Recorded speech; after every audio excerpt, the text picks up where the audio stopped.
За сайн мэцхан уу, ингээд биологийн ЕШ-ийн 2020 оны задаа даалгаврын тайлбарыг оруулъя. 2-1.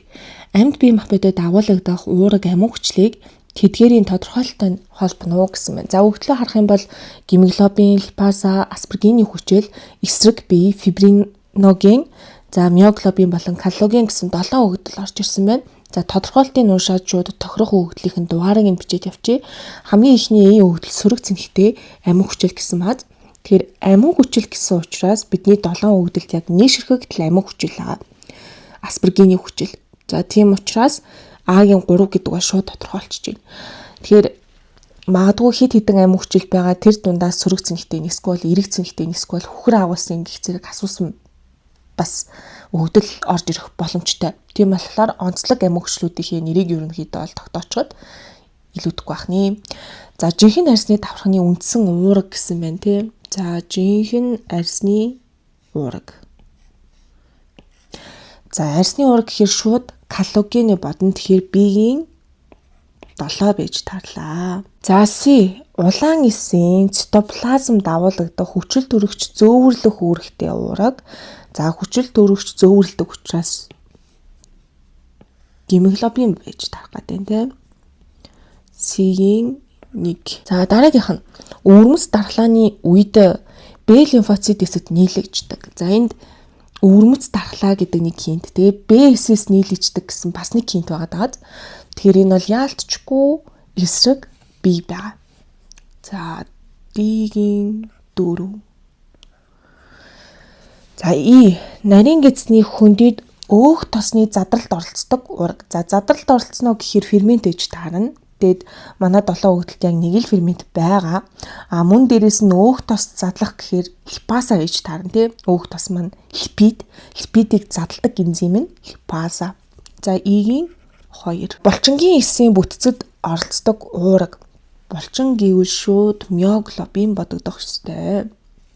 Булчин хүчил төрөгчийн нөөцийг үүсгдэг ийм чухал уураг байгаа. Тэгэхээр энд 6-гийн F болж тарлаа. За хамгийн сүүлийнх нь цусны бүлэгнэлтэд оролцдог С-ийн уусамтгай уураг гэсэн байна тийм. За магадгүй уустдаггүй уустгаар нь одоо ялгуулах гад фибриноген хоёулаа ороод ирч бас болно тийм үү? Хүндэрсэн тохиолдолд цусны С-ийн уусамтгай уураг. За тийм учраас шууд фибриноген. Хэрвээ уустдаггүй хэлбэр гэсэн байсан бол фибринээ сонгоно. Ууссан хэлбэр гэх юм бол фибриноген нь сонгогдох нэ. За 5 энд G. За энд байгаа өгдлүүдийг 7 өгдлийг задлаад багшин тайлбар оруулсан байгаа. Дэлгэрэнгүй. За гемоглобин гэдэг бол өөртөө 4 ийм одоо гемийн бүлэг агуулсан дөрөвдөгч бүтцтэй уураг байгаа. Тэгээд цусны улаан эст агуулгаддаг хүчил төрөгчийг зөөвөрлөх үүрэгтэй юм өрмөц уураг байгаа тийм. За дараагийнх нь липаза. Липазагийн хувьд өөх тосыг гэлцрол болон тосны хүчлүүдэд задлж өгдөг ийм энзим байгаа. За дараагийнх нь аспаргины хүчил энэ тийм. Сөрөг цэнхтэй амин хүчил ахны тэгээд уургийн нийлэгжилд оролцох түүнээс гадна мэдрэлийн системийн үйл ажиллагааг дэмжих юм үүрэгтэй онцлог амин хүчил ахны. За эсрэг биеийн хувьд бол Б-с нийлэгддэг тийм. Өөр иммуноглобулин гэж бас нэрлэдэг. Тэгэхээр иммуноглобулин гэд ороод ирэхээр таньхаа байчих үе нэрийн сайн анзаарч харах нэ. За фибриноген бидний цуснд уулсан хэлбэрээр агуулгадж байдаг уураг байгаа. Тэгэд яг шаардлагатай үедээ цусны бүлэгнэлд оролцдог гэсэн үг байна шүү дээ. За миоглобин, гемоглобин маань 4 гинжтэй бол миоглобин ганцхан гинжтэй, ганц гемийн бүлэгтэй. Тэгэхээр одоо нэг хүчил төрөгчийг бол өөртөө холбодог гэсэн үг байна. Яг 7 дугаар ангийн сурагч дээр байдаг шүү дээ. Амтуур ромлын онцлог хэсүүд гэсэн хэсэг дээр булчингийн хэс дээр хүчил төрөгч дутагдах үед өөртөө хадгалсан нэгэн ширхэг хүчил төрөгчөө гаргаж өгдгөө гэдэг нь ерөнхийдөө бол энийг хэлээд байгаа юм л та. За коллаген болохоор холбогч эдийн үндсэн бүрэлдэхүүн хэсэг болж өгдгөө буюу бидний айрс, яс, шөрмөс, мөөс зэрэг эдэрхтнийг бат бөх хэрнээсээ уян хатан нөхцөлийг нь бий болгодог ийм биологийн молекул ахны. За амин хүчил дээр багш нэмэлтээр яг бүтцийг нь сэргээн сануулах. За тэгээд амин хөгжлийн ангилал гэх зэрэг нэмэлт мэдээллүүдийг оруулсан байна. За энэ болохоор зэрэг бидний амьдрал шаардлагатай 20 амин хөгжил гэдэг тий. Тэр 20 амин хөгжил хориулаа яг ижилхэн ерөнхий томьёотой байхгүй. Бүгдээрээ альфа ЦТ буюу төвийн ЦТ тэгээд амин бүлэг, карбоксил бүлэг болон радикал бүлэгтэй хажуугийн гинж гэдэгтэй. Тэгээд хориулаа яг ижилхэн ерөнхий томьёотой ч гэсэндээ энд арын оронд яг ямар гинж орж ирсэн бэ гэдгээрээ өөр хоорондоо ялгагддаг. Тэгэхээр энд ерөөсөө ганцхан бүтцэл өөрчлөгдөхөд тэр молекулын бүтц нь өөрчлөгдөл, бүтц нь өөрчлөнгүүд үүрэгтэй биологийн тэр биохимийн урвалд оролцоо бүх юм нь өөрчлөгддөг. Физик химийн шин чанар нь хүртэл өөрчлөгдөд явцдаг. Тийм болохоор энэ хажуугийн гинж тэр амин хүчил ямар амин хүчил байх юм бэ гэдгийг тодорхойлдог. Тухайн уурагт ямар амин хүчлүүд зовлон байдаг вэ те хаана байрлаж байгаа вэ гэдгээсээ хамаарат уургийн бүтэц бүрэлдэхүүн замун дээрээс нөгөө биологийн үүрэг болон физик химийн шин чанар нь тодорхой болдог. Ийм онцлогтой ахны. За энэ дээр жишээ олгоод нөө туйлтай мүү те туйлгүй мүү эрэг цэнэгтэй мүү цэнэггүй мүү гэдгээр нь ерөөхдөө бол ялгцсан байгаа. Яг энэ цэнэгтэй амин хүчлүүдийн хувьд аспаргины хүчил болон глутамины хүчил маань сөрөг цэнэгтэй амин хүчлүүдээр явж байна те. Харин лизин, арганин, гистидины хувьд бол эрэг цэнэгтэй ийм амин хүчлүүд байх нэ. За тэгээд энд аспаргины хүчлийн томьёог бол оруулж өгсөн байна те. Яагаад сөрөг цэнэгтэй гээд байгаа юм бэ гэдэг нь бол бүтцээсээ шууд харагдаж байгаа жишээ те. За энд болохоор цусны бүлэглэлийн механизмыг ерөөхдөө бол хялбарчилсан схемийг бол оруулж өгсөн байгаа. Тэгээд цус бүлэгнэл гэдэг бол зүгээр л тромбоцит ч юм уу те нөгөө ялтас маань эсвэл зүгээр фибриногенмен оролцоол ингээд дангаараа цусыг бүлэгнүүлчихдэг байхгүй. Тэнд судас гимтсэн тохиолдолд шат дараалсан биохимийн урвал явагдчихэдэг. Бүр ингээд гимжиг хэлхий шиг гэсэн үг. Энд гэмтэл үүслээ тэнгуут цус бүлэгнүүлэгч факторууд ялараад хүчин зүйлүүд гэж ярьдаг тийм. За эдгээр факторууд нь протромбин гэдэг уртал тромбиныг яг идэвхтэй тромбин хэлбэрлэн шилжүүлнэ. Идэвхсэн тромбин нь цаашаага фибриногенийг нөгөө уулсан хэлбэртэй уургийг маань фибрин болгож идэвхжүүлнэ гэсэн үг.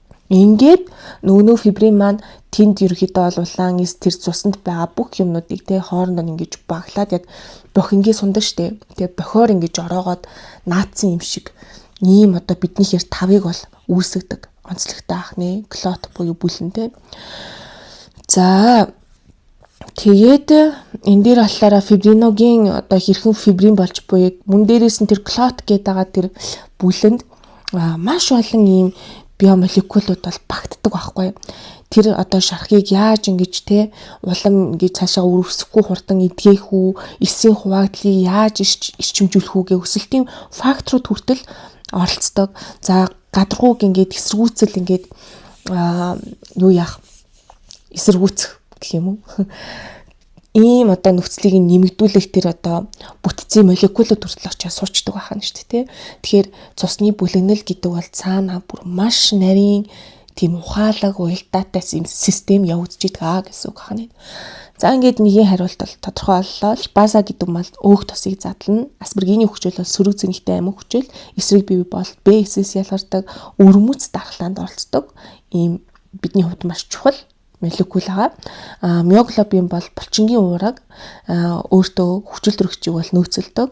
Фибриноген бол цусыг бүлэгнүүлдэг. Коллаген бидний нөгөө арьс хумс гэх зэргийн гол тэр түүхийн эдэн болж өгдөг. За гемоглобин бол хүчил төрөгч зөвөрлөдөг. Ийм онцлог бүтцийн хэсгүүдийг бид нар тодорхойллоо. 2-2 эсийн хуваагдлын үе шатуудыг тэдгээрийн үйл явцтай нь харгалзуулна гэсэн байна. За үе шатаар хаар профаз, телефаз, интерфаз, метафаз, цитокинез болон анафаз гэдээ ороод ирсэн байна тийм үү. Энийг юугаар цэжилдэг вэ гэхээр IP mat гэд цэжилдэг. За тэгээд нэмэх нь C. Ингээд харчвал аягүй зүгээр. За I гэдэг нь болохоор интерфазыг хэлж байна. P гэдэг нь болохоор зэрэг профазыг хэлж байгаа. M гэдэг нь метафаз, E гэдэг нь анафаз, T нь телофаз, C нь цитокинез гэхгүй. Тэгээ нөгөө нэг эхний үсгээр нь яг дараалалаар нь тогтоох арга гэх юм уу. За тэгээд дараалал нь яагаад чухал вэ гэхээр мэдээж эхлээд 9-50 хэлбэртэй байна тийм ээ. Тайван хэлбэртэй байжсна эс маань одоо яг тэр интерфейсийн эс шатанда DNF-ийн хоёрчлогдчихж байгаа шүү дээ. Яагаад тэгэхээр эс маань хуваагдах гэдэг тийм удамшлын материалын тоошрог төл эсүүдэд бол яг ижилхэн очих хэвээр. Тийм болохоор удамшлын материал маань эрчлэгдээд ийм хоромсоомыг үүсгэдэг. За мөн дээрээс нь хуваагдал явахын тулд энэ бөөмийн бүрхүүл алга болон нээрүүлийн уцлаг үүснэ. Нэсийн төв одоо хоёр туйл руу ингэж салж байршин гэх зэрэг ийм хуваагдлын яг өмнөх хамгийн ихний процесс бол профазад явагддаг. За ингээд бэлтгэл сайхан явлаа. Үүний дараа тэнцүү одоо төлөв сэдвүүд удамшлын материал хуваарлагдсан очих. За мөн дээрээс нь хуваагдал одоо алдаагүй явахын тулд гэх юм уу та хоромсоомод маань эсийн төв тэнхлэхийн дагуу игнэн чагсдаг. Ингэж ерөнхийдөө бол эрүүлийн уцлаг маань тий зөв холбогдоод удамшлын материал маань зөв алдаагүй сална гэсэн үг байхгүй. За ингээд игнэн чагсах процессыг метафаз гэж нэрлэдэг. За ингээд хуваагдалт бэлэн болсныхоо дараа хоромсоо маань хорматидуудаараа сална. Энэ бол эсийн хуваагдлын хамгийн богино үе шат гэж явж байгаа шүү дээ. За тэгээд энэ хуваагдах процессыг анафаз гэж нэрлэдэг. За анафазын дараа цитоплазмын хуваагдал эхэлнэ. Буюу бөөмийн бүрхүүл эргэж ерөөхдөө үүсэж байгаа нь харагдаж байна тий. За нөгөө салаад отцсон хорматидууд маань бие даасан юм одоо удамшлын материалын хэсгүүд болж байгаа нь бол ажиглагдаж байна. Тэгээ бүрэн салалт бол энд явагдаагүй байгааз энэ салтын ийм одоо ховил үүссэн байгаа зү тий. Тэгэхээр энэ процесс бол телефаз ахгүй. За ингээд телефазаас цаашаа цитоплазмын бүтэн хуваагдал явагдана. Үүнийг цитокинез гэж нэрлэдэг. За одоо бүгдээрээ дугаарлчээ. Нэг дугаартай зураг бол интерфаз байсан тий. C. За хоёр дугаартай зураг бол игнэн чагссан байгаа учраас метафаз байсан. За 3 дугаартай зураг профазын үе байсан. Профаз чинь A. 4 дугаартай зураг салж байгаа учраас анафаз байсан. 5 дугаартай зураг бүтэн салцсан байгаа учраас цитокинезээр авсан. 6 дугаартай нь болохоор яг салалт яваад ховил үүсэж байгаа учраас телефазаар авсан. За юм байна.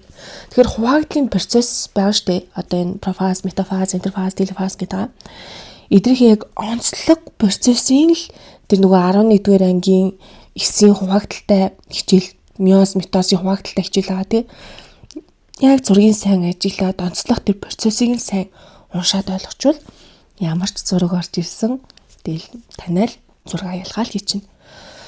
За энд хоромсоомын бүтцийг оруулж өгсөн байна. Тэгэхээр хоромсоом гэдэг бол ерөөсөө л эс хуваагдахын тулд хуваагдахдаа удамшлын материалаа тэнцүү хуваахын тулд үүсдэг ийм өвөрмөц бүтэц байгаа гэдээ ойлгочих болно. Тэгээд хорматидууд маань центромерээр хоорондоо холбогддог. Тэгээд центромерийн хэсэгт бол ген байхгүй гэж үздэг. Тэгэхээр хуваагдлын үед эрүүлийн уцлаг энэ центромерийн кинотохор гэдэг тусгай уураг дээр очиж холбогддог шүү дээ. Тэгээд энд холбогдож татах процесс явж байгаа учраас энд бол альва мэдээлэл байх юм бол угаасаа мутацид орох хэсэлтэй. Тэгэхээр энд бол мэдээлэл агуулдаггүй хэсэг гэж үздэг. За тэгээд центромерээс дээшээгээ богино мөр буюу болох P, центромоос доошоо урт мөр болох Q байдаг бахны. За мөн центромер заавал ингэж төвдөн байх албагүй те, байрлал нь хаанч байж болно. Тэгээ түүнээс нь хамаарат хоромсоомын хэлбэрийг бол ялгадаг байгаа.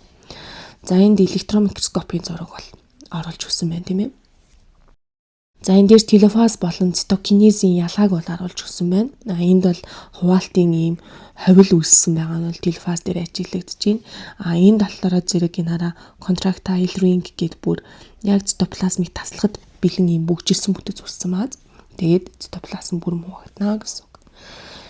За тэгээд ээш дээр голчилж яг микроскопын ч юм уу электрон микроскопын тэр бодит зургууд орж ирэх магадлал нэлээд өндөр. Тийм болохоор зургалсан ийм зурагнаас гадна яг ийм бодит зургуудаас харьцуулж хараад нүдэд дасгаад ямар ч хэлбэрийн зураг орж ирсэн таньдаг болох нь аюул чухал. За энэ ургамлын эсийн хуваагдал дээр онцлог зүйл нь эсийн төв байхгүй. Эсийн төв чинь төр зүрх гэж явдаг шүү дээ, ургамал дээр. Тэгээд мөн дээрээс нь энэ дээр яаж ийн вэ гэхээр ийм өвөрмөц ийм цэврүүнүүд илэгжээд тэгээд тэдгээр нь хоорондоо нэгдэх байдлаар эсийн ийм хөндлөн ханыг үүсгдэг. Одоо энийг бол cell plate гэж нэрлэдэг байна те. Ургамлын эсийн одоо тавг гэх юм уу та. Тэгээд ерөөхдөө дундуур нь ийм хөндлөн хан үүснээр 2 эмээс үүсэж байна гэсэн ийм онцлог байдлаар уран бүтээлийн хуваагдал явагддаг байгаа. Тэгтээ үндсэн процесс нь бол яг ижлэгэн тий профаз, метафаз, анафаз, телефаз гэсэн үе шатуудаа л захирагдаад явчихна гэсэн үг. За 2-ын 3 зурагт үзүүлсэн эсийн амьсгалын үе шатууд болон үүсэх бүтээгдэхүүнийг хүснэгтийн тайлбартай зөв харгалзуулна гэсэн байна. За энэ бол харьцангуй хялбархан дасгал байгаа. 5 дугаарт нь шууд эндээс митохондр гэд орж ирэх байхгүй. Яагаад тэгэхээр яг ертөнцийн бүтээцлүүд заасан ганц л дугаар агаад тааз. Бус нь бол яг процесс юм уу эсвэл ямар нэгэн бүтээгдэхүүнийг дүрсэлсэн дугаар олж тарах гэдэг. За тэгэхээр F дээр бүгдээрээ шууд митохондрийг гэд авчи. За хамгийн ихний процесс гликолизинд харагдаж байна. Тэнгууд гликолиз дээр 1-ээс 2 үүссэн байна. Тэгэхээр 1 гэдэг дээр бид нэр их бодисоо бичнэ. 2 гэдэг дээр бид нэр бүтээгдэхүүн бодисоо бичнэ гэсэн үг. За гликолизийн их бодис бол глюкоз байгаа. Тэгэхээр 1-ийн И. За глюкозоос 10 үе шаттай ийм процесс явагдсны дүнд пируват буюу усан үзмний хүчил үүсдэг. Тэгэхээр пируватыг өөрөөр усан үзмний хүчил гэдэг хань шүү дээ. За 2-ын С. За цаашаага зургийг ажиглах юм бол энд ингээд үүссэн усан үзмний хүчил маань митохондри руу орж ирсэн байна тийм үү. За митохондри руу орж ирээд 3 дугаартай процесс явагдсан байна. Крипсийн цикл бол арай ороогүй бааз. Тэгэхээр яг энэ хоёрын дунд гликолиз, крипсийн цикл хоёрын дунд холбох урвал явагддаг тийм ээ. За холбох урвалын дунд юу үүсдэг вэ гэхээр нөхөх өгнүүдээ харъя. A дугаартай ацетил коэнзим А. Энд бол A бичигдэх нь үүсдэг. За үүссэн ацетил коэнзим А маань крипсийн циклд орно. Крипсийн циклийн мөчлөгийн үед за 6 дугаартай буюу одоо эндээс хардаа энэ зургнууд ижилхэн байгаа зү тэ хэмжээ нь энэ том өөрөлдмөл 34 гифа гэсэн байна. Энэ талаараа зэрэг 2 гээд энэ хоёрын хэмжээ ижилхэн бааз. Крипсийн циклэр угаасаа 2 гифа үүсэж байгаа тий. Тэгэхээр 6 дугаартаа дээр бид нэр 2 молекул гифа гэдгийг хүчнэ гэсэн. Айгуу тийм ажигч байх ёстой. За тэгээд үлдсэн 4 дугаартай электрон дамжих гинжин хэлхий буюу манай хамгийн сүүлийн процесс байна. За 1 дугаартай гликолиз, 2 дугаартай холбох урвал, 3 дугаартай крипсийн цикл, 4 дугаартай электрон дамжих гинжин хэлхий байлаа. 4-ийн B. За энд 4 гэвчж. За одоо багш нь яах вэ гэхээр эсийн амьсгалыг ерөнхийдөө бол маш товч тайлбарлаж өгнө. За энийг алгасаад шууд энэ зураг руу орно. Тэгэхээр эсийн амьсгал гэдэг маань одоо аэроб амьсгал шүү дээ энэ нэ. Хүчил дөрөгчийн оролцоотой глюкозыг бүтэн эсэлдүүлээд за ATP буюу энергийг гаргаж авч байгаа процесс. Өөрөөр хэлбэл глюкозод авлагдаж байгаа энергийг химийн энергийг чөлөөлөөд ATP рүү шилжүүлж ийна л гэсэн үг хань шүү дээ. Тэгээ энэ хүү процесс маань 4 шат дараалсан урвал явагддаг. Яагаад 4 шат дараалсан урвал явагдаад байгаа юм бэ гэж. За зураг болгоныг сайтар ажиглаарай. Гликолизийн процесст глюкоз маань 3,3-цтэй пируватыг үүсгэж байна тийм үү? Энд над аш ялгарсан байна. За над аш гэдэг бол над чинь электрон одоо зөөвөрлөгч молекул шүү дээ тий. Тэгэхээр ус төрөгчийн электроныг зөөгöd байна гэсэн үг байна тий. За цаашаага холбох урвалаас мөн ялгаагүй над аш үүссэн байна. За тэгээд ацетил коэнзим А үүссэн байна тий. Үүссэн ацетил коэнзим А цаашаага крипсийн цикл рүү орсон. За энэ холбох урвал дээр хаягдл бүтээгдэхүүн CO2, крипсийн цикл дээр хаягдл бүтээгдэхүүн CO2 ялгарсан баз. Тийм болохоор бид нар амьсгалаараа буцаага CO2-ыг гаргадаг чинь ийм учиртай. За ингээд крипсийн циклийн дүнд энэ хараа дахиад над аш болон фадаш 2 ялгарчиж байгаа байхгүй. Тэгэхээр эхний энэ 3 үе шат те дараагийн шатуудтай бэлтгээд байна буюу эцсийн цэг нь электрон дамжуулах гинжин хэлхий. Тэгэхээр эхний энэ 3 шат дээр бид нар сүүлийн шатанд хэрэгтэй электронуудаа чөлөөлөд авчиж байгаа байхгүй. Тэр чөлөөлсөн электронуудыг бид нар электрон дамжуулах гинжин хэлхийнд ашиглаж байна гэсэн үг. За одоо тэгвэл электрон дамжуулах гинжин хэлхээ яг ямар учраас электроныг дамжуулаад байгаа юм бэ гэж. Тэгээ энийг харах юм бол энэ хараа redox reactions гэсэн бааз. Тэнгууд энэ электронд байгаа энергийн түвшинг энэ шатаар харуулсан гэж бодчих. За энд хамгийн өндөр энергийн түвшинтэй байна шүү дээ, тий. Тэгээд доошлох тусам буюу системүүдээр явах тусам электрондох энерги буурж ааз. Тэгэхээр энд нэг тодорхой хэмжээний энерги чөлөөлөгдөнө гэсэн үг шүү дээ. Энэ чөлөөлөгдсөн энергийг ашиглаад бид нэр